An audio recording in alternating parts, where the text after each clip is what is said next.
Ah, Jean-Marie Le Pen. Il est mort, cette fois pour de vrai. Après une carrière politique aussi longue qu'une file d'attente à la préfecture, l'homme qu'on surnommait le menhir vient d'être rappelé à Dieu, ou au moins convoqué en audience disciplinaire. À 96 ans, il a finalement cédé face à son ennemi juré, l'âge. On murmure que même la Camarde a hésité à le prendre par peur d'un procès pour diffamation post-mortem.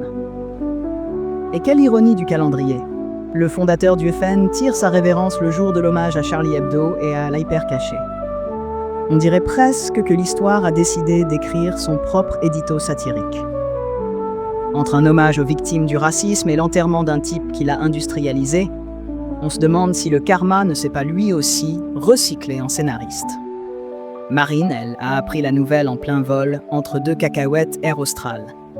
Silencieuse, les larmes aux yeux, nous dit-on. Et pour cause, elle doit se débattre avec un dilemme cornélien. Pleurer son père en public ou continuer à jouer la carte de la dédiabolisation. Parce que bon, crier papa était un visionnaire quand il a passé une carrière à collectionner les condamnations pour racisme, c'est comme vanter les talents culinaires d'un pyromane. Ça risque de mettre le feu. ORN. C'est la panique. On fait quoi? On sort les Kleenex ou on fait semblant d'être à un séminaire d'entreprise? Jordan Bardella, le successeur à la coiffure impeccable, y est allé d'un message sobre mais efficace. Il a toujours servi la France. Ouais, et les condamnations pour apologie de crimes de guerre, c'était quoi? Un service après-vente? Côté Macron, rien de bien transcendant. Un communiqué aussi factuel qu'une fiche Wikipédia. Une belle manière de dire « on salue l'homme », mais pas trop quand même. Chez les Insoumis, en revanche, on a sorti les banderoles. Ruffin, Mélenchon et compagnie n'ont pas raté l'occasion de rappeler qu'un menhir reste un menhir, même 6 pieds sous terre. Et à gauche, silence radio.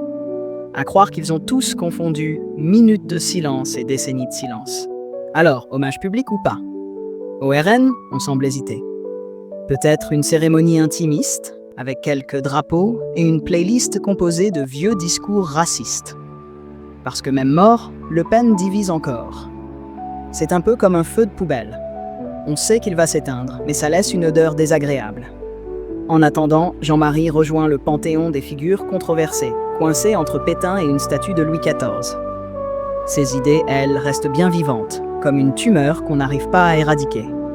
Alors, adieu le menhir. Et comme dirait Groland, Jean-Marie t'a bien fait marrer l'histoire, mais maintenant, elle va s'occuper de toi.